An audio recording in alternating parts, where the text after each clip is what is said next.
Hello once again guys, and welcome to a brand new video in which we're going to step into the world of transmog farming, something which I've done a little bit of in the past but I'm now really going to get my teeth into and have a serious go at. So I ran through Zul'Farrak 50 times and I'm here to show you guys the loot that I got from those runs. The run you see on the screen now is my 50th and final run, and I recorded it to show you all the route that I actually take, though it's not different from any of the other farmers here on YouTube. Now Zul'Farrak is a nice easy farm with a large varied loot table, so just as I've learnt from watching other YouTubers such as Student Albatross and Sharken and people with those types of channels, it's a great place to start when you're first collecting transmog, and you can see the path we're going to take on the screen right now.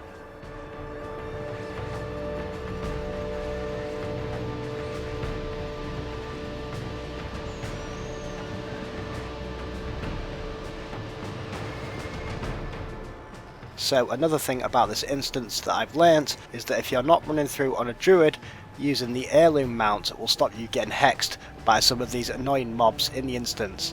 They can really slow you down significantly, so I do highly suggest using a druid for their travel form if you have one, or the heirloom mount, as this is an instance that you can mount up inside of. Otherwise you're going to get hexed a hell of a lot if you plan on gathering up a lot of mobs at once. And it's also going to help you getting in your 10 runs in 1 hour, because you can do this run in about 5 minutes, so it fits in pretty nice with instant lockouts and things like that. But anyway, back to the run. This can be done in one big pull, though the mobs do have a tendency of pathing back, so in this run I'm going to do it in 3 pulls, which will also give me a chance to point out a few key places too, while not hiding under a blanket of mobs.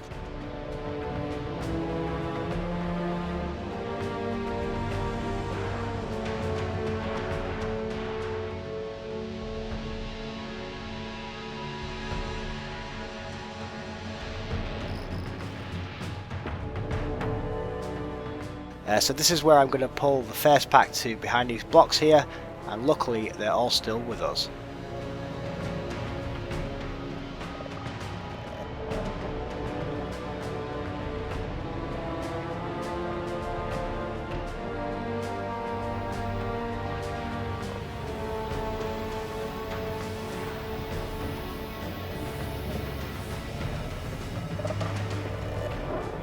So onto this next pull, the 3 things that I have to remember here are bang the gong to summon the actual boss, grab the pack that has the basilisk, otherwise you can end up chasing them all around this pool in the centre there, which isn't much fun, and don't forget these mobs also around here.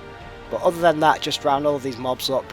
I do kill a boss, as I do with ones later on, as you'll see, but that's only because these bosses do have a tendency to path back. I don't know if it's actually written into their programming to run back. Most of the mobs will follow you, but I think the bosses path back, so I just kill the bosses as I go, but it's better to be safe than sorry.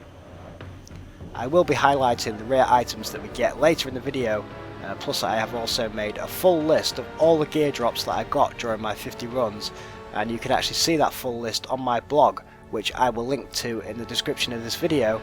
And be sure to tune in next time too guys, as I plan to make this transmog farming into a mini series and include any news on items that I've sold, as well as any future farms in the series, because it would be pretty nice to make some serious gold and to actually document the process along the way.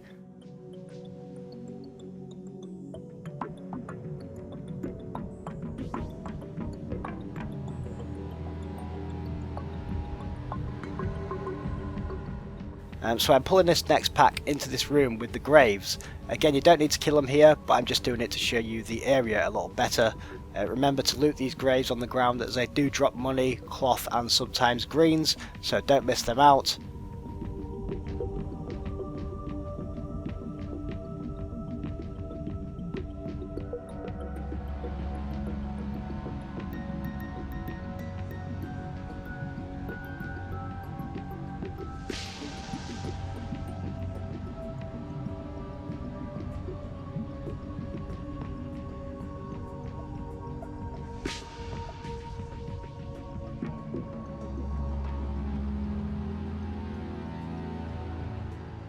And I do kill a boss here and also loot his chest, because you do get some greens from that too.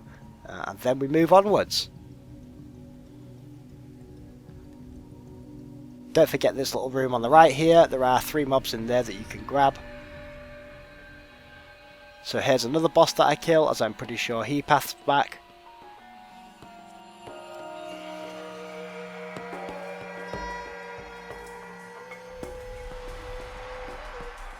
And now we are on to the last area before the end of the run.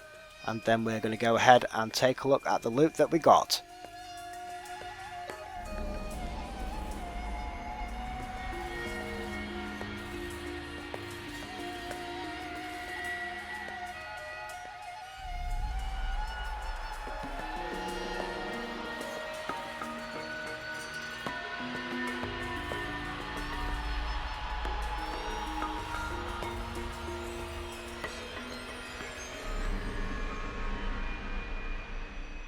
Okay, so from our first 10 runs we got a blacksmithing plan for light earthforged blade, and that is for a sword, and we also got a runed ring. Now if you do 50 runs of a Zul'Farrak, you'll notice some rare items that keep popping up pretty regularly, and that is one of them. We also got Eye Gouger, which is a pretty cool polearm, and we also got a couple of epic drops, guys, which I was pretty happy about. One was the Stone Render Gauntlets, and the other one was the Gut Ripper, which sells for a pretty nice price. And all of these items, guys, if you stay till the end of the video, I'll give you an up close look at all of these rare drops that we got during these 50 runs. And there are my bags after 10 runs. You can see all the green items there.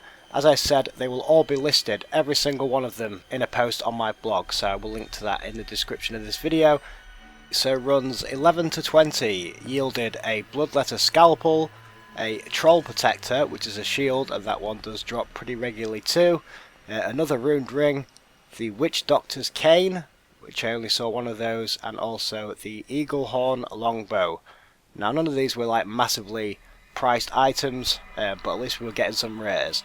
And on to runs 21 to 30, another blacksmithing plan, but this time it was the Mithril Shield Spike. We got another light earthforged blade, so that shows you how rare that one really is. Stone Grip Gauntlets, which doesn't sell for a huge price at all, but who knows, maybe they'll sell, guys. I'm going to try and sell everything that we got here just as a starting point. Another Bloodletter Scalpel, so again that's not like massively rare, and also the Shadowfoot Stabber, so a nice little dagger there.